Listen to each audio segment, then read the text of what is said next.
जय हिंद दोस्तों, और एक बार फिर से स्वागत करता हूं मैं आप सभी का आपके अपने चैनल लोन हेल्प इंडिया में। और आज के इस वीडियो में बात करेंगे आरबीआई की उन उच्च गाइडलाइंस के बारे में जिनके बारे में सबको पता होना काफी इम्पोर्टेंट है।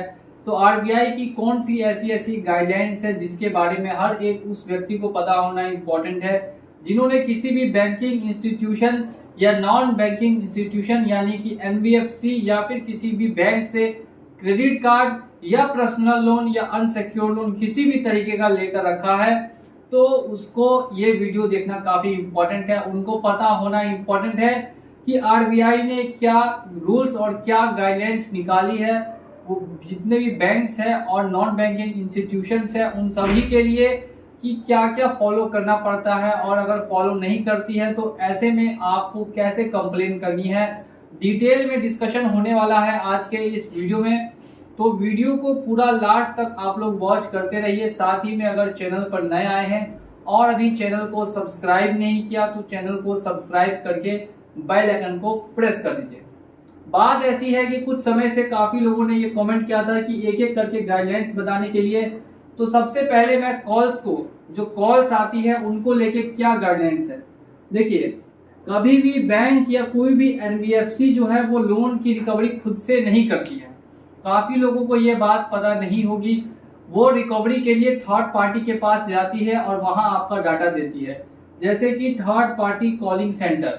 तो ये जो टेली कॉलिंग सेंटर को आपका दिया जाता डाटा, तो इनका जो कॉल करने का टाइमिंग होगा वो होगा 8 बजे सुबह से लेके 7 बजे शाम तक। ठीक है, इसी बीच इनका कॉल आ सकता है, लेकिन ये भी 50% लोग फॉलो करते हैं, 50% फॉलो नहीं करते हैं। और इसमें भी और दूसरी ऐसी गाइडलाइन है जिसके बारे में नहीं पता, वो ध्यान से देखिए। अगर एक कॉल अभी आई है और आपने उस कॉल का अगर आंसर दिया है, एक कॉल आपको आती है और उस कॉल का अगर आप आंसर देते हैं, तो कोई भी बैंक या कोई भी एनबीएफसी फिर तुरंत उसके बाद या उसी दिन आपको दोबारा कॉल नहीं कर सकती।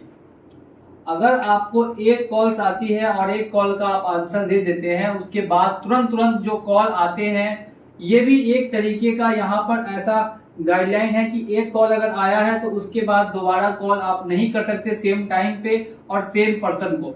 लेकिन ऐसा देखा ये जाता है कि जो एनबीएफसी या बैंकिंग इंस्टीट्यूशंस ऐसा नहीं करते हैं। बहुत ही कम बैंक्स है जो ऐसा करेंगे। मेनली जहाँ पे एनबीएफसी जो है खासकर कि ऑनलाइन एप्लीकेशंस वाली, वो डेली 50 से 60 कॉल्स करती है। ठीक है, और इसमें भी अगर जो कॉल करता है उसकी आईडी आपको पता होनी चाहिए। सबसे पहले अगर आप कॉल रिसीव करते हैं तो उसका आईडी कार्ड वगैरह पूछिए कि कहाँ से है, उसके आईडी कार्ड का नंबर बताए, उसका नाम क्या है और वो किस जगह से बोल रहा है। तो ऐसा आपको देखने के लिए नहीं मिलेगा। और दूसरी बात है कि कोई भी कॉल पे शाउटिंग नहीं कर सकता, आपके ऊपर कॉल पे चिल्लाया नहीं जा सकता है, और ना ही आपके साथ बदतमीजी की जा सकती है, ना ही अब्यूजिव लैंग्वेज यूज की जा सकती है। तो ऐसा कुछ भी करने से मना किया गया है कॉल पर। आरबीआई का साफ साफ नियम है, सबसे पहले या जो भी रिकवरी होती है वो लॉफुल तरीके से होनी चाहिए, सही से होनी चाहिए। लेकिन यहाँ पे सबसे पहले ये कॉल करके कुछ जगह में आपको देखने के लिए मिलेगा कि खूब ज्यादा चिल्लाते हैं। चिल्लाने के बाद अब्यूजिव लैंग्वेज भी कभी कभी यूज कर देते हैं। तो ये जितनी भी चीजें आप देख रहे हैं ये सभी आरबीआई के हिसाब से इलीगल मानी जाती है।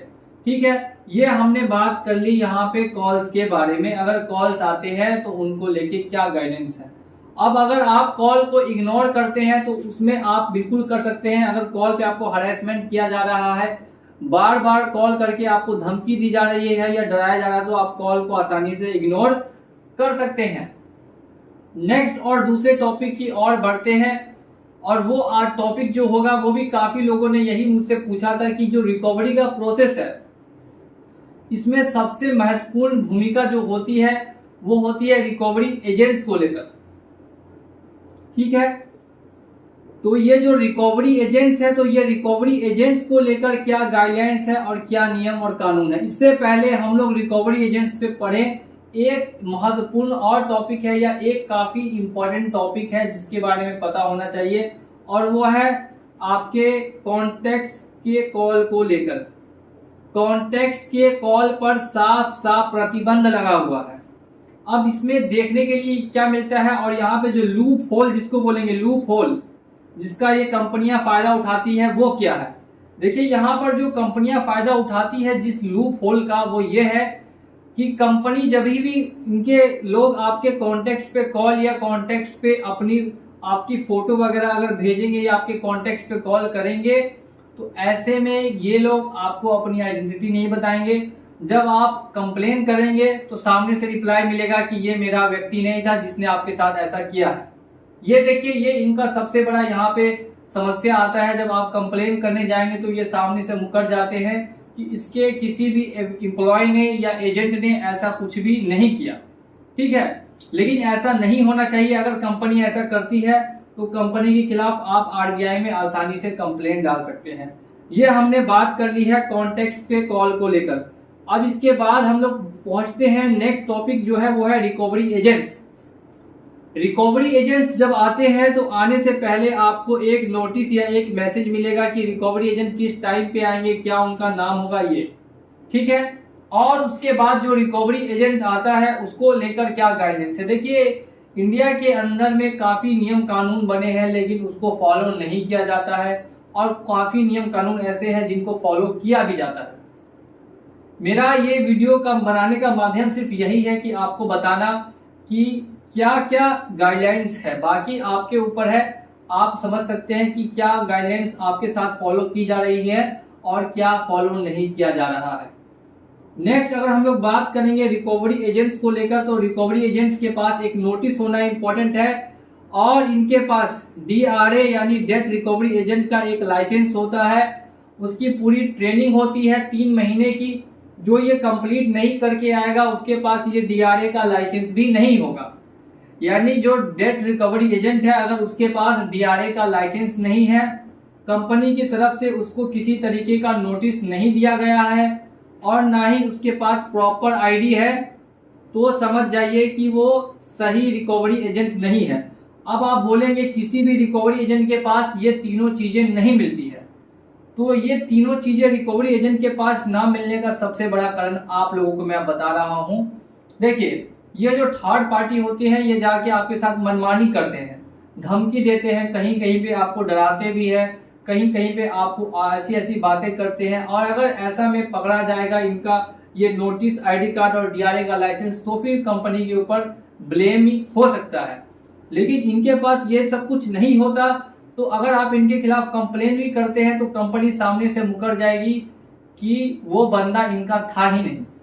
ठीक है, तो इस चीज का आपको ध्यान रखना है कि इन तीनों चीजों का होना काफी ज्यादा आवश्यक है। अगर कंपनी के पास ये तीनों चीजें हैं, जो उनका एजेंट आता है, तो समझिए कि वो सही है, और अगर ये नहीं है तो समझिए कि वो फिर कुछ गलत हरकत भी कर सकता है। ऐसे में आपका वीडियो को रिकॉर्ड करना काफी इंपॉर्टेंट है। वीडियो रिकॉर्डिंग एक ऐसा साधन है, अगर आप वीडियो रिकॉर्डिंग स्टार्ट करते हैं तो ऐसे में आपके साथ कम चांसेस है कि बदतमीजी या कुछ भी गलत किया जाएगा।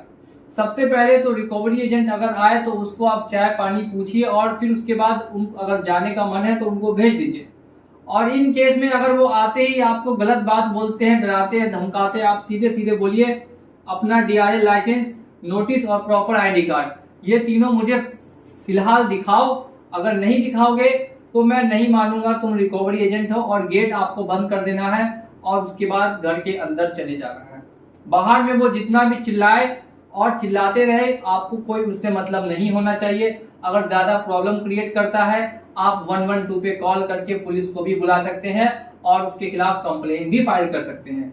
तो इतना आपको अधिकार मिला हुआ है जिसके बारे में इम्पोर्टेंट होना आपको जानना जरूरी था। तो ये RBI का ये भी नियम है कि ये सारी चीजें इनके पास होनी चाहिए, लेकिन देखने के लिए मिलता है कि बहुत सारे रिकवरी एजेंट्स के पास होता है, और बहुत सारे ऐसे रिकवरी एजेंट्स होते हैं जिनके पास ये सभी चीजें नहीं मिलती है। तो ये कुछ ऐसी इंपॉर्टेंट गाइडलाइंस थी जो आपको पता होना काफी इंपॉर्टेंट है। इसके अलावा भी कुछ इंपॉर्टेंट नियम कानून है जो मैं अगले वीडियो में लाऊंगा पार्ट 2 में। तो पार्ट 2 देखने के लिए वीडियो को लाइक करके चैनल को सब्सक्राइब करके रखिए। चलिए चलता हूँ आज के इस वीडियो में, और मिलूंगा अगले वीडियो में बहुत ही जल्द। जय हिंद, जय भारत।